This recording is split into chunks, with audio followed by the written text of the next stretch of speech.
желтоқсан айы. Кешегі дүркіреп өткен 1986 жылға дейін желтоқсан атауы қыс мезгілінің бір атауы ғана болатын. Кейін бұл сөздің мән-мағынасы да құлаққа жетер әуені мүлде өзгерді. Желтоқсан десе-ақ әрбір қазақтың көкірегінде небір көріністер қозап қоя беретін болды.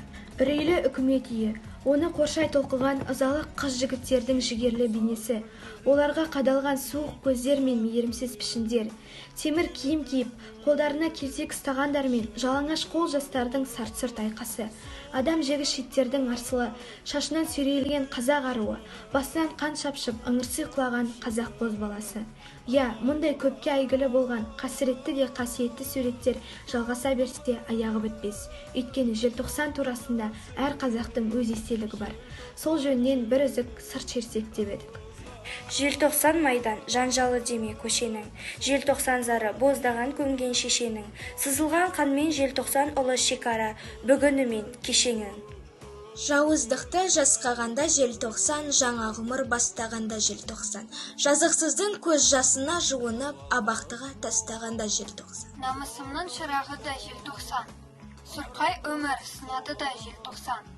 Жігіттің ұраны да желтоқсан, жаңа күннің шуағы да желтоқсан.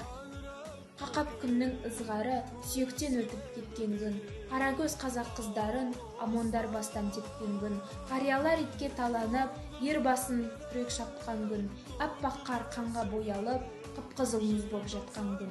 Қасқалдақ ұшып көлінен, шүреге келіп қонған күн, қыранды қуып көгінен, қарғалар билік қонған күн, адал мен арсыз аярды айырып халық ұққан күн, саф алтындар бөз баяғы сары жез болып шыққан күн. Осыдан 28 жыл бұрын, 1986 жылдың ызғарлы желтоқсанында, ұлт намысын жыртып алаңға шыққан жас жүректер арасында Ләззат Асанова да болып еді. Чайковский атындағы училищенің 2-ші курс студенті, қаршыдай елік қыз, қараулықтың құрбанына айналарын сол сәтте білмегенде болар. Ар-ожданы озбырлықтан табаны тапталып, жас жүрегі зұлымдықтан жапа шеккен Ләззаттың қазасы әлі күнге жұмбақ. Мезгілінен бұрын солған қызғалдақ ғұмырдың обал сауабы кімнің мойнында? Мұны анықтау болашақтың еншісінде. Өкінішке орай 1988 жылы 13 мамырда Семей түрмесіне әкелген Қайрат Рысқұлбеков 21 мамыр күні таңда өмірмен қоштасады. Желтоқсан оқиғасы. Аз ғана уақытта әлем назарын аударған толқу күшпен басылғанымен, оның мәні мен мазмұны енді еш өшпейді. Өйткені азаттықта аңсаған, теңдікті талап еткен халқымыздың жүрегінде ол мәңгі қалмақ.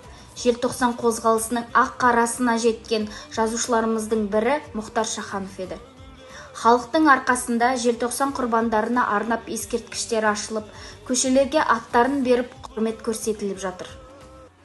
Міне, бүгінгі таңда Қазақстан өз алдында дербес, тәуелсіз мемлекет. Біздің өзіміздің туымыз, ел таңбамыз, әнұранымыз бар. Егеменді Қазақстанымыз. Біз отанымыздың болашақ ұрпағымыз.